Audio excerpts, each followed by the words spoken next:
سيجي والذي يجيد الفنون القتالية ويحب مساعدة الضعفاء يقوم بإنقاذ رجل متسول، فقام الأخير بإعطائه وشم ليستدعي قوى خارجية. والصدمة الأكبر أن ذلك الوشم هو نادر والجميع يريد الحصول عليه، لذا يستهدف سيجي من قبل العديد من الأشخاص الذين يمتلكون أوشاما. ومن هنا بدأت القصة، ولتعرف التفاصيل يا عزيزي المشاهد شاهد المقطع لنهايته. وقبل البداية صل على أفضل الخلق محمد صلى الله عليه وسلم، وخلونا نوصل لأكثر من 5000 لايك، واشتركوا لتصلكم كل مقاطعنا الجديدة. ويلا ندخل الأحداث الأسطورية. تبدأ القصة عندما كان سيجي يقاتل هؤلاء المجرمين الذين اعتدوا على هذا السيد العجوز، والأخير يشكر سيجي على إنقاذه وأهداه هذا الوشم، وأخبره أن هذا مفتاح لمعرفة حقيقة العالم. ولما وضعه على يد سيجي الوشم التقى بيده وأحس ببعض الألم وكأنها صدمة كهربائية. وبينما كان سيجي يسرع اصطدم بهذه الفتاة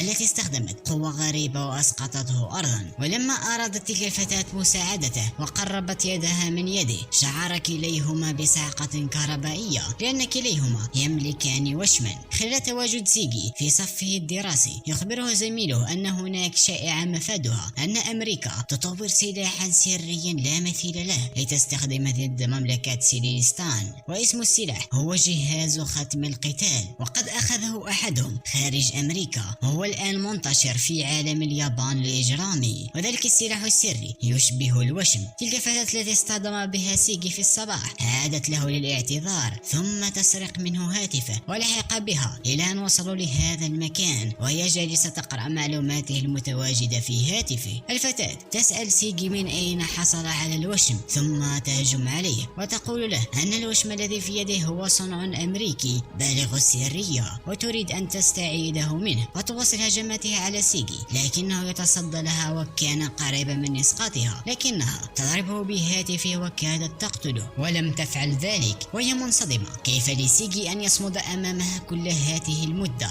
دون استخدام الوشم؟ الفتاة تظهر لسيجي وشمها ويتم تنشيطه عن طريق شحن، وهي أسلحة علمية خارقة تعزز بشدة القدرات الجسدية لمستعمليها المعروفين بالمختومين، سميحة لهم باستدعاء ظواهر خارقة للطبيعة. الفتاة تنشط وشمها باستخدام الطبشور وتستدعي قنبلة هوائية والتي تحدث كل هذا الانفجار. هذه هي قوة وشم هذه الفتاة. هذا توم وهذه الفتاة تدعى إيزي ولديهم مهمة استعادة الوشوم التي انتشرت خارج أمريكا. يظهر سيجي ويحاول أن يفعل وشمه باستخدام الطباشير لكن من دون فائدة، وأينما ذهب سيجي تقوم إيزي بملاحقته، لكن سيجي كان يعلم بأنها تراقبه ويسألها على كيفية استخدام الوشم، فتخبره أن المنشط يختلف اعتمادا على الوشم. وخلال حديثه يهجم عليهم هذا الضخم لكن تمكن سيجي من هزيمته، لكن الضخم لم يهزم وقام بطرد سيجي بعيدا وهو مستخدم لوشم كذلك. وقررت إيزي التدخل لأن هذا الشخص مختوم ولا يمكن لإنسان طبيعي غير مسلح أن يهزمه، لكن سيجي لا يريد الاستسلام ويكره الخسارة ولا يهتم لأمر الوشم. وذلك الضخم هو عضو في المافيا التي مقرها في لوس أنجلوس، وقد جاء لليابان لشراء الوشوم المنتشرة هنا. ذلك الضخم يندفع بدون تفكير، فكشف سيجي نقطة ضعفه وتمكن من إصابته، لكن الضخم لا يهزم ويضرب سيجي بكل قوة. الضخم يريد أن يقتل سيجي ويأخذ وشمه، لكن سيجي يتذكر كلام والده ويمد يده نحو الضخم فتفعل ختمه وصنع هذه القوة الرهيبة ودمر الضخم. إيزي منصدمة وتقول هذا صانع الفراغ، الوشم الذي لا منشط له، ولم يعتقد مطلقا أن يجد من يتوافق معه. انتقلت الأحداث، استيقظ سيجي وإيزي تطلب منه أن ينضم لهم، وهم مع الجيش الأمريكي ومهمتهم إعادة الوشوم التي أخذت خارج البلاد. توم يخبر سيجي إن رفض مساعدتهم فسيستوجب عليهم بتر ذراع واحد على الأقل من ذراعيه ليأخذ الوشم منه. وشم سيجي يصنع العدم الذي يبتلع الفضاء، والفشل في السيطرة على الوشم قد يتسبب بموت مستخدمه. إيزي أعطت لسيجي بعض الوقت للتفكير في الأمر. إيزي تنتقل للفصل الدراسي الخاص بسيجي، فأخذها الأخير السطح للحديث معها. إيزي تسأله عن جواب بخصوص الانضمام لهم. توم يخبر سيجي أن إيزي عبارة عن ذكر وليست أنثى، وقد توقف نمو جسدها حالما التصق بها الوشم، وعمرها كبير عكس جسدها. سيجي يسألهم لما هما في الجيش، فتجيبه إيزي بأنهم في الجيش لمنع اندلاع الحرب. فهنالك توتر عميق الجذور بين أمريكا والمملكة، ويريدون استخدام الوشوم كأسلحة دمار شامل. سيجي وافق على الانضمام لهم لأنه أحس بأن إيزي صادق معه بخصوص منع الحرب. إيزي تخبر سيجي أن يكون حذرا من الدم، فعندما كان يقاتل البارحة اكتشفت منشط وشمه وهو الدم. إيزي لا تريد تبليغ الجيش عن سيجي، فإن عرفوا بخصوص وشمه سيستخدمونه كفأر تجارب، وأيضا لا تريد تسليمه للمملكة، وسيجعلونه يعتاد على الوشم ليقوم بمساعدتهم. ويظهر بأن إيزي تملك صورة لطفل يشبه سيجي كثيرا. الخراب في كل مكان والجثث مترامية، وتظهر وحوش تلتهم البشر، وهذا كله من طرف البرهمان. وهذه تأمر وحشا أن يلتهم والدها، وتدعى الأمير أرياباتا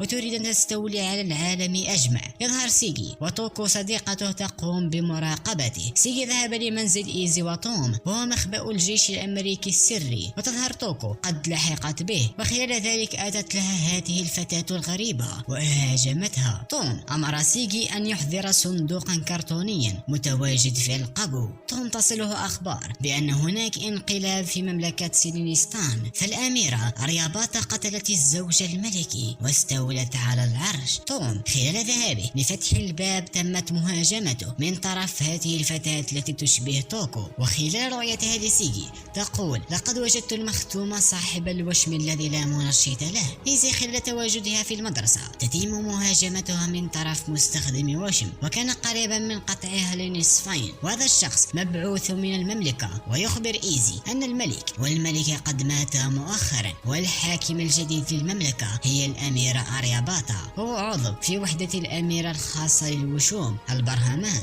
ويهجم على إيزي. سيجي منصدم مما يراه أمامه لأن هذا جسد توكو. تظهر الأخيرة وهي في عالم هذه الفتاة يوم التقت بالأميرة أرياباتا، وأخبرتها الأخيرة إن كانت تريد الطعام فلتلعق حذاءها، والفتاة تريد فعل ذلك لكنها خدعت الأميرة وهاجمتها. فأعجبت الأميرة بهذه الفتاة وستحتاج لها لتكون معها. توم يخبر سيجي أن يهرب، وهذه ليست توكو وقد تم الاستيلاء على جسدها. ويخبر أيضا أن في الصندوق آلة لتحويل الدم من أجل استخدامها كمنشط له، ويأمر أن يفعل وشمه، فبشري عادلا يهزم مختوم. هذه الفتاة تهجم على سيجي وترمي الصندوق بعيدا، وفي الطرف الآخر تتقاتل إيزي مع هذا الشخص. إيزي تنزل للأسفل لتجد الطباشير وتفعل وشمها، وهي الآن غاضبة. إيزي ترمي هذه الصخرة فتنفجر في وجه الشخص، وتهرب مسرعة لتلحق وتساعد سيجي. تلك الفتاة تهجم على سيجي، والأخير يحتار لما وشمه لم يتفاعل على الرغم أن عليه دماء. سيجي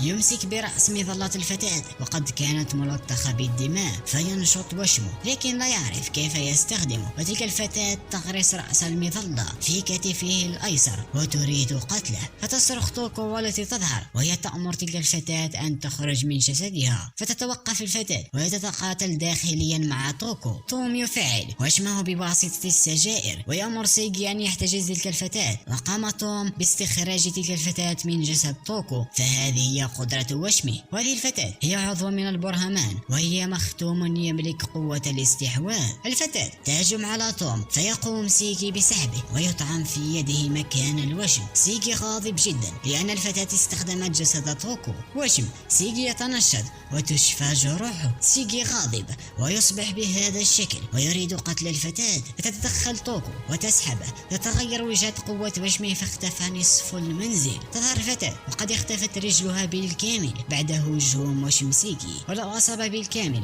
كانت ستختفي كليا. الفتاة تتراجع بعد أن أمروها بذلك لأن إيزي في الطريق نحوها. توكو تشكر سيجي لأنه كان يقاتل من أجلها، ويظهر بأن توكو أيضا أصبح لديها وشم في جبهتها. توم محتار من وشم توكو، فلأول مرة يرى مثله. إيزي تريهم تجربة فاشلة لربط الوشم الذي لا منشط له، وتقول أن صانع الفراغ يثقب العظم واللحم على حد سواء بكل سهولة، فالفراغ يبتلع كل شيء حيا كان أم جمادا. سيجي وعد إيزي بأن لا يستخدم مرة أخرى قوة الوشم دون إذنها. توم يعطي لكل من سيجي وتوكو على الاكتشاف تفعيل الوشم، وإذا فعل أحد ما بقربهما وشما فستصدر تنبيها وسترسل الآلة موقعهم لكل من توم وإيزي. خرج كل من سيجي وتوكو لتطوير قدراتهم البدنية. سيجي يخبر توكو بأنه سيغدو قويا وسيحميها، ويظهر كل من تلك الفتاة والشخص اللذان قابلهما في السابق وكانا يراقبان سيجي.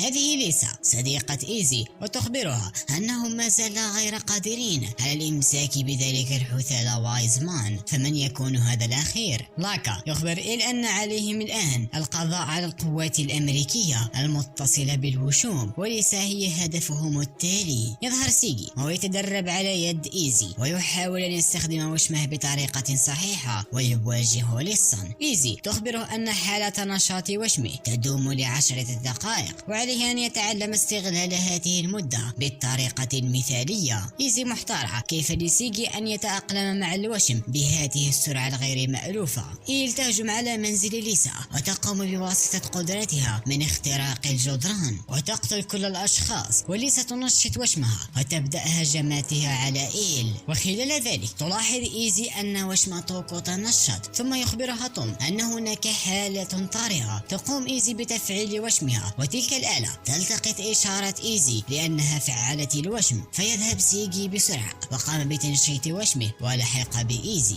إيل تواجه ليسا والأخيرة بمقدورها تحويل الهواء لمادة قابلة للاشتعال. ليسا غاضبة لأن إيل قتلت كل أتباعها، وبدأت المواجهة بينهما، وإيل تخترق كل شيء وتصيب ليسا. الأخيرة تحاول الهرب بافتعال انفجار، لكن إيل تمسك بها وتصيبها. إيزي في طريقها تسقط وجسدها ثقيل للغاية ولا تستطيع الحركة، وهذا بسبب أن لاكا نصب لها نظام لتقييد المختومين، وهو لم يفعل وشمه، ثم يغادر ويخبرها أن تشاهد من بعيد ما يحدث. سيجي يصل لإيزي وهو يستطيع الحركة عكسها. تظهر ليسا المصابة وتقول أن قدرة إيل هي طمس وجودها، وهكذا تستطيع الاستيلاء على الأشخاص والمرور عبر الجدران. ليسا لا تستسلم وتفجر المكان. إيزي تخبر سيجي أن يذهب لناحية الانفجار لمساعدة ليسا. سيجي منصدم مما يراه من جثث مترامية. تلك الآلة التي تقيد حركة إيزي تنفجر. سيجي يلحق بإيل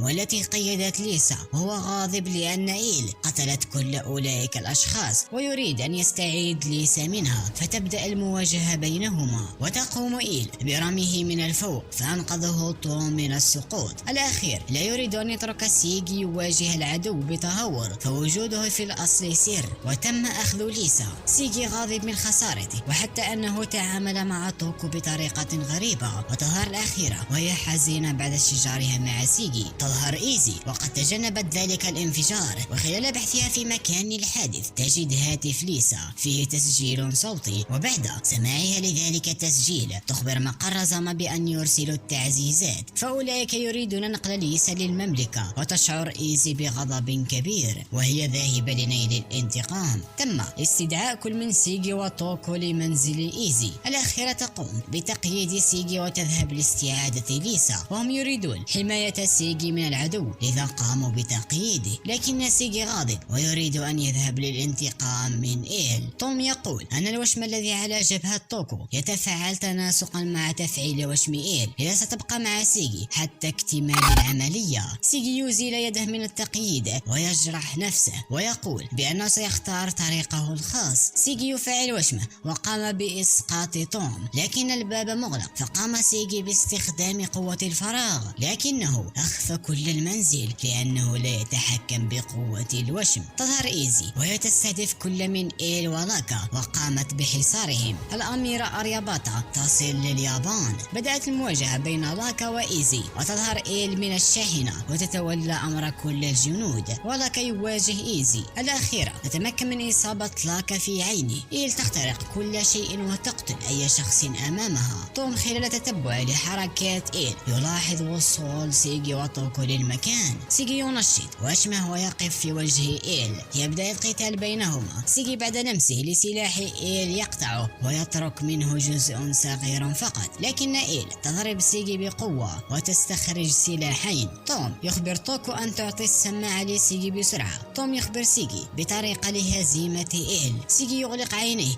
وأصبحت إيل غير قادر على استخدام قدرتها. وفجأة إيل تقطع سيجي رغم إغلاقه لعينيه لأنه ليس الوحيد المتواجد هنا. سيجي يشعر بالألم وكله دماء وإيل تريد قتله. توكو تصرخ خائفة على سيجي فيتفعل وشمها وتهجم على إيل وتتمكن من دفعها للخلف. فقوة رغبتها في حماية سيجي مكنتها من سحب قوة من وشم إيل. سيجي يتحدث مع شخص داخله ويخبره أن يمحو كل شيء بصانع الفراغ، فقوته في النهاية موجودة من أجل نفي الآخرين ونفي العالم وجميع الخلائق. لكن سيجي يرفض ويقول أنه سيحمي توكو ولن يقتل أحد. سيجي يستخدم قوة وشمه ويدمر الأرضية، فقد استخدم صانع الفراغ لخلق مساحة فارغة تحت الأرض. إيل تهجم على سيجي لكن الأخير يرسل موجة من الفراغ ويدمر أسلحة إيل ويتمكن من هزيمتها. خلال حديث سيجي مع إيل تظهر خلفه الأميرة أرياباتا. سيجي يشعر بالدوار بسبب فقدانه للكثير من الدماء. الأميرة تخبر سيجي بأنه إذا لم يكن قادرا على استخدام صانع الفراغ بدقة لكانت إيل وتلك الفتاة في عداد الموتى.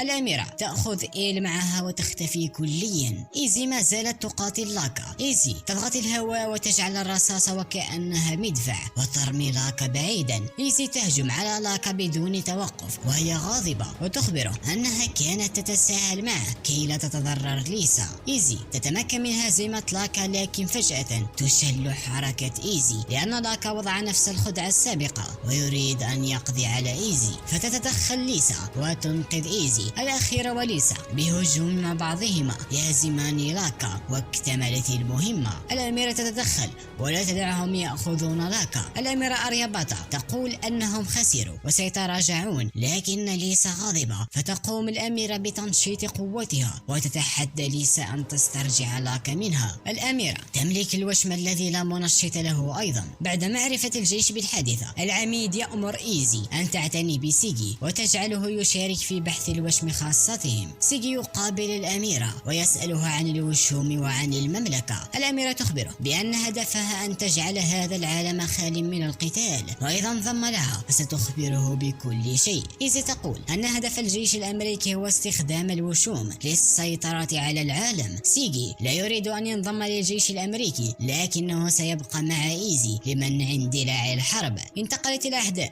إيزي تبحث عن سيجي المخطوف فيخبر هذا الشخص المدعو بلود أنه سيستعيره لفترة قصيرة. بلود أخذ سيجي لمختبر الفيزياء المتقدم الخاص بأرياباتا، وهذه قاعدة المملكة لبحوث الوشوم في اليابان. بلود يقول أنهم قاموا بتحويل الكثير من الناس لفئران تجارب من أجل دراسة نظام ملغي الضوضاء، وهو نظام لعين يستخدم الدماغ البشري لإيقاف عمل الوشم. هذا بلود المدعو بيبي كان واحد من البرهمان سابقا، ومنذ مغادرته كان يعارض المملكة ويريد تدمير هذا المكان ولديه وشم في لسانه. سيجي يقوم بتدمير الحائط ويدخلان المكان. وشم بلود مثل وشم سيجي وحتى الأميرة لها نفس الوشم. بلود يقول أن من هذا الوشم 4 وهناك آثار الوشوم وتتواجد في 4 أماكن في العالم. أمريكا تسيطر على 1 والمملكة عندها 2، لهذا أمريكا يائسة، وهدف البرهمان المتواجدين في اليابان هو الكشف عن الأثر الرابع. فجأة بلود يضرب سيجي لتجنب رصاصة كادت تصيبه ويخبره أن يتعلم الإحساس برغبة العدو للقتل. بلود يقوم بسرعة بهزيمة الحرس وسيجي مصدوم من قوته. وصلوا لهذا المكان ويلتقون بهذا العالم الذي تم نفيه لليابان. العالم يرسل هؤلاء الأشخاص ويملكون أوشاما بعد قيامه بالأبحاث عليهم. العالم يقول أن هؤلاء لديهم قوة جسدية تعادل مختوما أصليا، وضعوا من فئران التجارب الذين جمعوا هنا في اليابان، وقد قام بامتصاص مصادرهم. المصدر هو نواة الوشم وأمر حيوي كيميائي لإظهار قوته. العالم يقول بأنه عندما يفقد أولئك الأشخاص وعيهم فهناك قنابل مزروعة داخل أجسادهم ستنفجر، وإن أراد كل من سيجي وبلود إنقاذهم فعليهم الثبات وتركهم يقتلونهم. بلود يقول بأنه سيختار إنقاذهم. العالم يصف سيجي وبلود بخونة الملكة ويأمر تلك الأجساد بقتلهم. سيجي وبلود يواجهان هذه الأجساد وعليهم أن يتساهلوا معهم كي لا يفقدوا وعيهم، فإن حدث ذلك سينفجرون. نائبة قائدة البرهمان تعد الأميرة بأنها ستقتل بلود لأنه قام بخيانتهم. بلود ينقذ سيجي من هجمات تلك الأجساد ويخبره بأنه سيعلمه معنى أن يكون بطل العدالة. سيجي يشاهد مصدر وشم بلود أمامه خلال هجوم الأجساد على بلود، يقوم بواسطة قوته بإنشاء اهتزازات يفقد كل تلك الأجساد وعيهم. العالم حائر لما الأجساد لم تنفجر لحد الآن، لكن بلود تخلص من كل القنابل فقد حددها جميعها في خضم المعركة، واستخدم صانع الفراغ لمحوها بدون إلحاق الضرر بأعضائهم. سيجي وبلود يقتحمون مركز العالم. بلود يقول لسيجي أن هناك عدد لا حصر له من الأبطال الذين يندفعون مسرعين بلا تفكير وينقذون الجميع بقوة غير مكتملة وحسب، وإن تواجد هؤلاء المغفلون فسيكونون مصدر إزعاج، وما يحتاجه بطل العدالة هو قوة جبارة لجعل مثاليته واقعا ملموسا. بلود يفقد وعي العالم وتم إنقاذ كل أولئك الأشخاص. الأميرة تدخل للأثر الرابع للأوشام. يظهر نفس الشخص الذي أعطى لسيجي الوشم سابقا ويخبر بلود بأنه يملك جسدا خالدا لكن لا يمكنه العيش طويلا، وبلود يقول بأنه لن يموت ما دام سيجي موجود. هذا الشخص يدعى وايزمان وقد أعطى لسيجي الوشم سابقا متعمدا ذلك. بلود يقوم بتدريب سيجي على كيفية استخدام صانع الفراغ. إيزي تلتقي ببلود وتقول بأنه رائد في الجيش الأمريكي سابقا وتسأله لما ذهب للمملكة، وبلود يخبرها بأنه يفعل ما يريد ولن يترك سيجي يفعل شيئا سيئا. إيزي تمسك ببلود وهي تبكي، والمعطف الذي ترتديه هو من أعطاها لها سابقا. بلود يخبر إيزي أن الوضع خطير وليس على سابق عهده فتطوير الوشوم كأسلحة. بلود يقول أن الآثار هي المحركات الرئيسية لإعادة كتابة العالم باستخدام قوة الوشوم، ولفعل هذا يجب جمع الأربعة آثار، والأميرة حازت على 2 للمملكة وهي الآن قد وصلت للثالث. بلود يخبر إيزي أن هدف الأميرة الحقيقي هو تغيير العالم عن طريق الآثار ويأمرها أن تحمل الأثر الثالث وهو سيقوم بإيقاف الأميرة أرياباتا.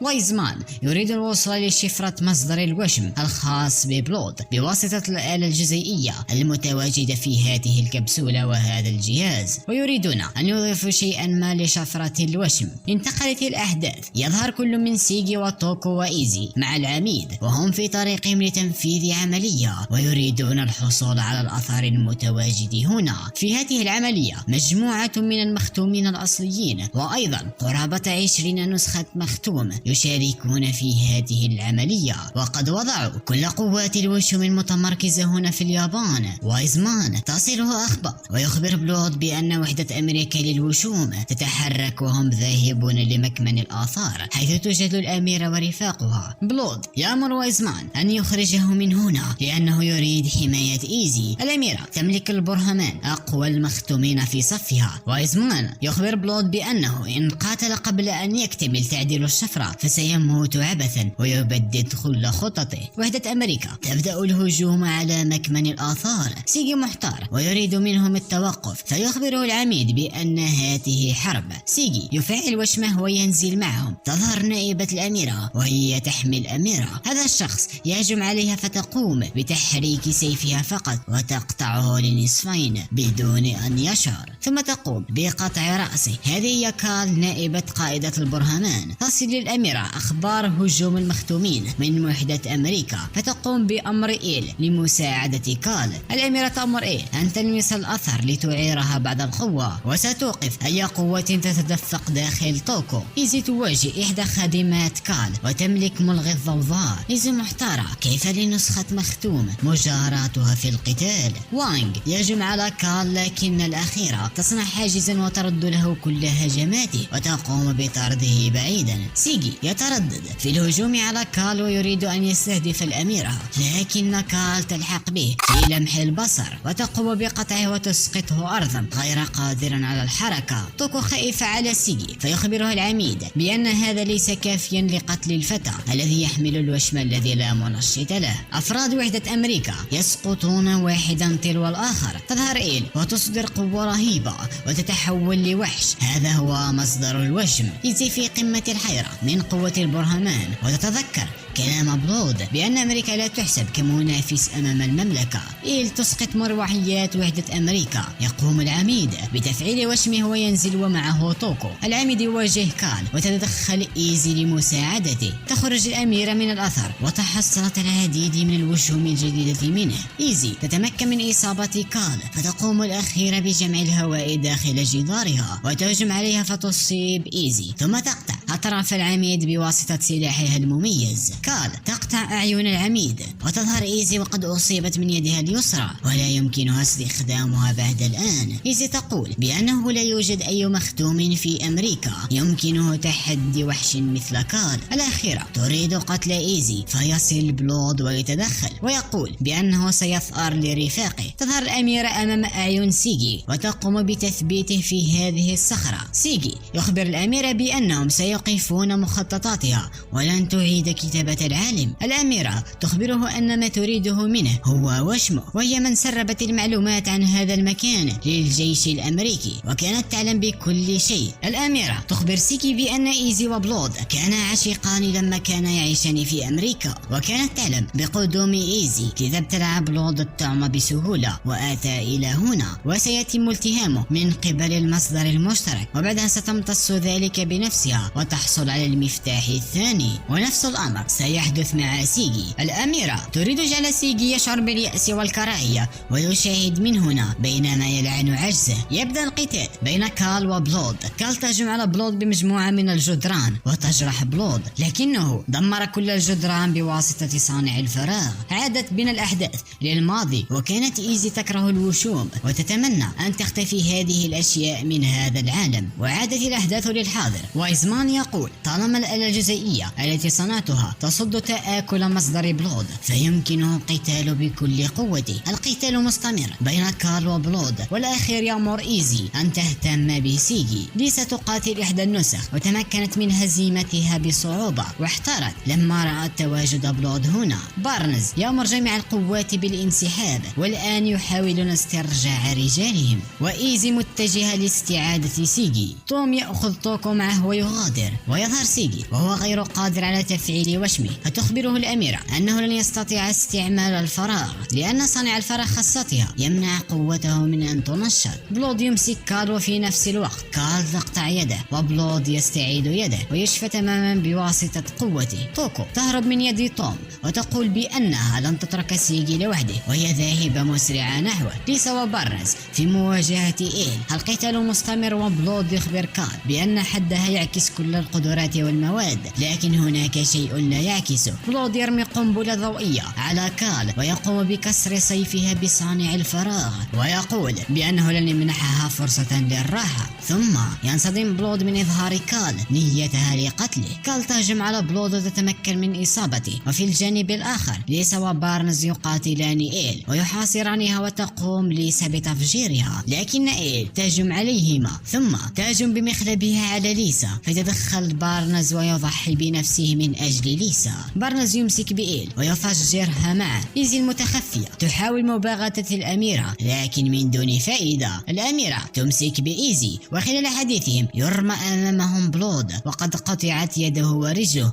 من طرف كال. ينهض بلود الغاضب وينادي مصدره بأن يعيره بعض القوة. في لحظاته الأخيرة جرح بلود تشفى ويقول بأن أقوى شخص في البرهمان هي كال. الأميرة تقول بأنه تريد إعادة بناء كل شيء وهي تخطط لاستخدام قوة الوشوم لتغدو إلها. يعود القتال بين كال وبلود وتقوم كال بإصابة بلود بالعديد من الضربات القوية وإيزي تبكي لمشاهدة ذلك وتأمر سيجي بأن يحطم قيوده باستخدام صانع الفراغ هو الوحيد الذي بوسعه إنقاذ بلود. وسيجي يقول بأنه يعلم ذلك لكنه لا يستطيع استعمال صانع الفراغ بسبب الأميرة. سيجي يتحدث مع مصدره ويأمره أن يمده بالقوة لتجاوز الأميرة. سيجي يتمكن من استخدام صانع الفراغ ويدمر قيوده، وحتى وشم بلود ينشط، وبلود يقول لسيجي أنت حقا وغد صغير مجنون. كال تهجم على بلود بجدرانها، فيقوم سيجي بقوته بتدمير تلك الجدران، ويتمكن بلود من الامساك بكال ويدمر وشمها فتسقط أرضا وينتصر بلود عليها. لكن الأخير سيتم التهامه ويأمر سيجي أن يلتهمه، لكن سيجي يرفض ذلك، فيصرخ بلود ويقول بأنه ليس هناك المزيد من الوقت. بلود يأمر مصدر سيجي بأن يلتهمه.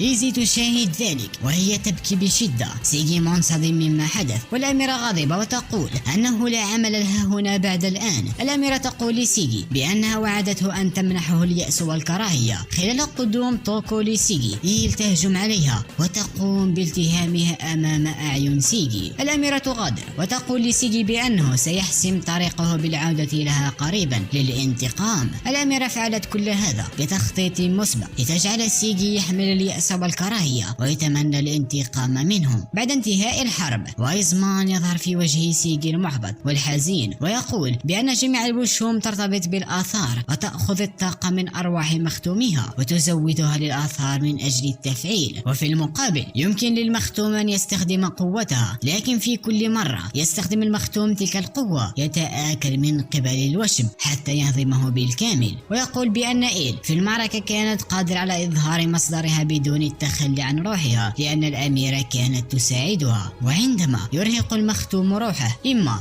أن يلتهم من قبل المصدر أو يصبح عاجزا، لذا أراد بلود من سيجي أن يلتهمه قبل أن يحدث هذا له. وايزمان يخبر سيجي بأن بلود عاهد بالمستقبل له، لكن سيجي واقع في عجزه غير قادر على اختيار طريقه. إيزي تشير بالسلاح نحو وايزمان وتقول أنه يجب أن يعاقب. إيزي خسرت يدها في تلك المعركة. وايزمان يخبر إيزي بأنه ورث إرادة بلود وكان الشخص الذي دعمه هنا في اليابان. وايزمان ينوي أن يجعل إرادة بلود مسلكه ويتصرف على نحوها، ويريد لكل من سيجي وإيزي أن يتبعاه ويؤمن به، لأن إرادة بلود هي تدمير جميع الوشوم التي على الأرض. وايزمان يقول أن بلود يلتهم من قبل مصدره لأنه أفرط في استعمال قوته. وايزمان يخبر سيجي أن جزءا من روح بلود ما زالت داخله وسيريه بهذه الآلة ذكريات بلود. سيجي يدخل للآلة التي صنعها وايزمان ليرى ماضي بلود ويعرف كل ما حدث له. الأميرة في ذلك الوقت قبلت بانضمام بلود لهم لأنه جلب لهم معلومات سرية عن أمريكا.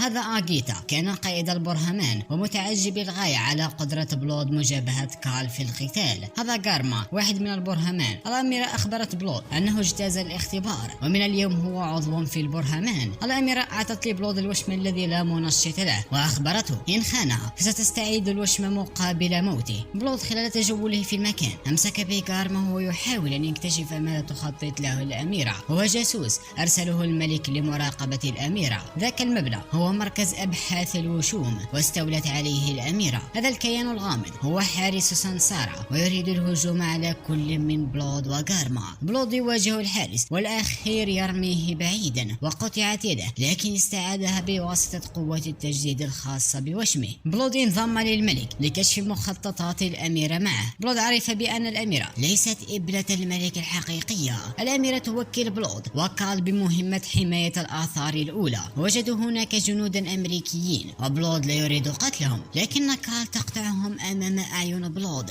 الذي يشعر بالحسرة لما حدث. مضت سنة ونصف منذ قدوم بلود لهذا المكان، فذهب مع غارما للتسلل لسانسارا وواجه الحارس غانيشا وتمكن مع غارما من هزيمتها بصعوبة. بلود يستخدم قوة صانع الفراغ ويدمر الجدران ويضع طريقا له ولغارما إلى أن وصلوا لهذا المكان والتقوا بكوجولي الأخت الكبرى لأرياباتا وأرتهم مكان نشأتهم وعالمهم، وكل هؤلاء نسخ أرياباتا حتى الحارس غانيشا. كوجولي تقول أنه قبل 35 سنة اكتشفوا الآثار وقدرات الوشوم، وحاول الملك استخدام الآثار لإعادة كتابة العالم مثل ما يرغب، لكن المشكلة أن واجهة السيطرة على الآثار كانت في مكان لا أحد استطاع وصوله. إذا تم صنع هذه النسخ والأكثر اكتمال منهن هي أرياباتا، وهي جهاز إدخال على شكل بشرية، وجميع الأخوات اللاتي يعيشن هنا محض حالات فشل ويمكنهم العيش هنا في سانسارا فقط. كوجولي تكره أرياباتا للغاية وتريد منهم أن يوقعوا يوقفوها. بلود يقوم بعمل بحث في الأمر بينما كوجولي تكذب على كال، لكن صرخت هذه الأخت وسمعت كال عن تواجد بلود وغارما هناك. بلود حمل معلومات وهرب مع غارما قبل أن يمسكوا بهم. الأميرة غاضبة وتأمر كال أن لا تدع بلود يخطو خطوة واحدة خارج هذه البلاد. أخوات آريا يريدون أن ينتقموا من الملك الذي جعلهن يعانون. هذه الفتاة تقول أن الانتقام مجرد جزء من العملية، وآريا تريد استخدام قوة الوشوم من أجل إعادة بناء كامل للعالم. ومن قام بصنع هذه الأخوات هو الملك. بلود وصل للملك وفي يده غارما المصاب بشدة. لصنع آريا قاموا بعدة تجارب على الناس، لقد فتحوا بطونهم ورؤوسهم بينما كانوا على قيد الحياة، وأجبروا النساء على حمل العديد من الأطفال. فالملك محى عشيرة بأكملها من أجل صنع آريا باتا، وعندما عرفت الأخيرة ذلك لم تتحمل الأمر. غارما مات بسبب الهجوم السابق لكال عليه، فقد تمكنت من إصابته عبر الصخور. الملك يقول بأنه أعطى لآريا القوة والسبب للإطاحة به، وبلود يرفض ذلك، لكن الملك يقول لبلود بأنه لا يستطيع فعل شيء بمفرده، وأخذه لسكة حديدية لا يعرفها أحد وطلب منه الهروب من هذه البلاد. غارما هو الشخص الذي طرح فكرة فضح مخططات الأميرة للملك. بلود في طريقه يواجه إيل ويهزمها، وواجه كال وتمكن من الهروب منها، وتمكن أيضا من الهروب من قبضة قائد البرهمان، ولذ بالفرار والأميرة غاضبة للغاية وطلبت من كال أن تجده وتقتله. وبلود يقول أنه سيمحي طموحات الأميرة وكل الوشوم معها. بلود يمرر أمله وأمل كوجولي وغارما لسيجي ويشجعه على السعي وراء تحقيق غايته. مرت حوالي سنة منذ أمر وايزمان لكل من سيجي وإيزي الانتقال لهذا المخبأ. تغير شكل سيجي وازداد طولا. سيجي يتدرب ويهزم إيزي والشخصين اللذان معها بدون استخدام قوة الوشوم. يصل لإيزي خبر من طرف وايزمان بأن المملكة وجدت موقع مخبئهم. وايزمان يقول حتى لو استولت الأميرة على الأنقاض الثلاثة فهي بحاجة لسيجي، وأرسلت لهم الأميرة فيديو وتريهم فيه بأنها أخذت ليسا كرهينة.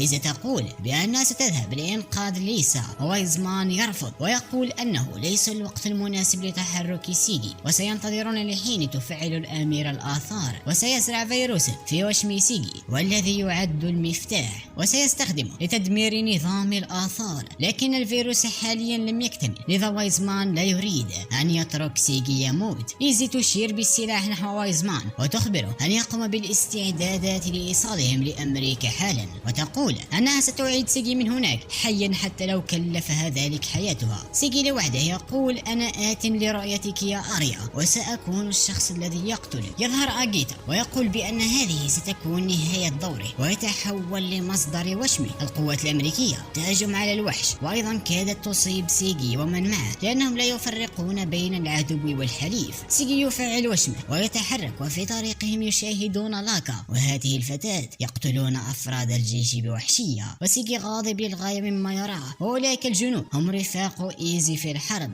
تاماكي يأمر سيجي أن يتوجه ناحية الآثار برفقة توم، وسيقوم مع إيزي بهزيمة هؤلاء الأشخاص ويلحقون بهم. إيزي تواجه إيل التي استولت على جسد ليسا، وهذه الفتاة تقوم بقتل أفراد الجيش، فيتدخل تاماكي. خلال مواجهته للفتاة يتدخل مختوم، فتقوم الفتاة بقتله في لمح البصر.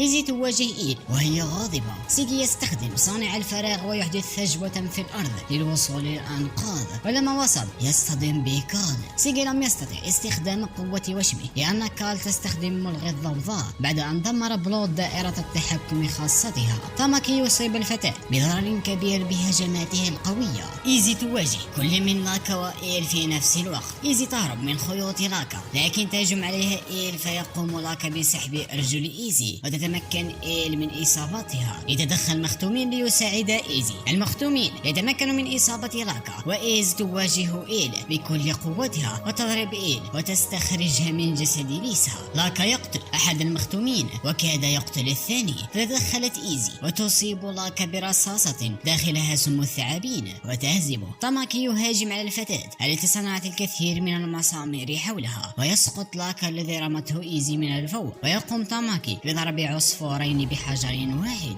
سيجي ما زال يواجه كال، والأخيرة تصيبه لكنه يشفى بقوة وشمه. كال تقول أنه عندما تقوم الأميرة باستخدام المفتاح الرابع لتفعيل كامل الآثار. الرابط الذي بينها وبين أخواتها سيكتمل، وهذا يعني تجانسهن، وسيتم إعادة ولادة الأميرة ككائن أفضل، وهذا يعني أن رغبات الأميرة ستخلق إلها في هذا العالم الذي ينقصه واحد. سيجي يقول بأنه لن يسمح بحدوث ذلك وسينتقم لتوكو. كال تفعل قوتها الكاملة، ولو دخلت سيجي بمجالها فستقطع. سيجي يقول أنه سيصل للمكان الذي لم يستطع بلود بلوغه بنفسه. سيجي يتحرك وتقوم كال بقطع يده ورجله، لكن روح بلود تشجعه ويخبره أن لا يقف مكتوف الأيدي. سيجي يتمكن من هزيمة كال ويشفي جراحه بواسطة صانع الفراغ. خلال ذلك تخرج الأميرة من الأثر بعد أن انتهت من امتصاصه. سيجي يقول لا أهتم إذا كلف هذا الأمر حياتي، ويقول للأميرة دعيني أقتله. وايزمان أعطى لسيجي سابقا دواء يحد نوعا ما من استنفاذ روحه بسبب الاستخدام المفرط لقوة وشمه. يبدأ القتال بين سيجي وأرياباتا، والأخيرة تصيب سيجي ثم تهجم عليه وتقطع نصفه، لكن يستعيد قوته بواسطة صانع الفراغ. الأميرة تستخدم قوتها الهائلة وتصنع وحشا صخريا. الجيش الأمريكي هزم آغيتا، فيضحي الأخير بنفسه ويصنع هذه الكرة ويدمر كل هذا المكان، فقد فعل التدمير الذاتي، لكنه صنع طريقا لإيزي ومن معها. وجدوا في طريقهم العقيد، والذي يأمر إيزي أن توقف الأميرة. العقيد لديه الزر لتفجير قنبلة نووية إذا تحول الأمر لأسوأ شيء. سيجي أفرط في استخدام قوته، والأميرة تقوم بإصابته. الأميرة تقول بأنها ستضحي بنفسها من أجل ولادة هذا الإله،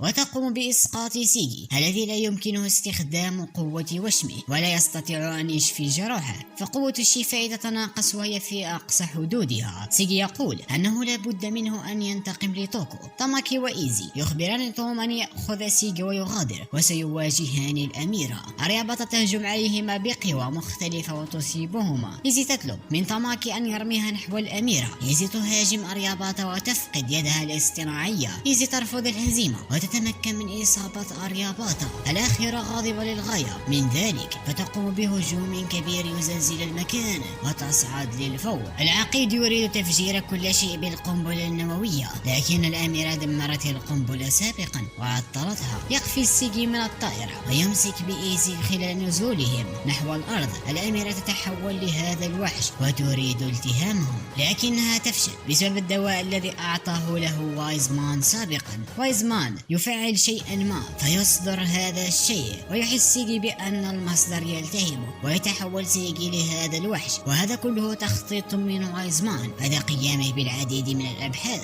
تبدأ المواجهة بين الوحشين، وحش سيجي ووحش الأميرة، والهجمات الخارجية لا تؤثر على الوحشين لأنه مصدر ضخم مغطى بالفراغ. توم يصرخ على سيجي ليقوم بحمايتهم وحماية العالم. بعد كلمات توم سيجي يستيقظ ويهجم على وحش أرياباتا. سيجي يقول إذا كان بإمكان الأميرة التحكم بالمصدر، فهذا يعني أنها تستخدم روح شخص آخر بالإضافة إلى روحه لكي تجسده. وبالتفكير في الأمر فهي تستخدم أرواح أخواتها. سيجي يريد إنهاء الأمر بسرعة والتقليل من الإجهاد الذي على أخوات آريا. سيجي يهجم على مصدر آريا ويريد حماية الجميع ويحرك مصدره بإرادته. الأخت الكبرى تقوم باختيار مصدر واحد وتوقف صداع أخواتها. سيجي يتمكن من الوصول لأرياباتا ودمر المصدرين. الأميرة هربت وانتصر سيجي عليها. الجميع سعيد بفوز سيجي، وانتهت المواجهة الحاسمة، وقام سيجي بحماية إيزي.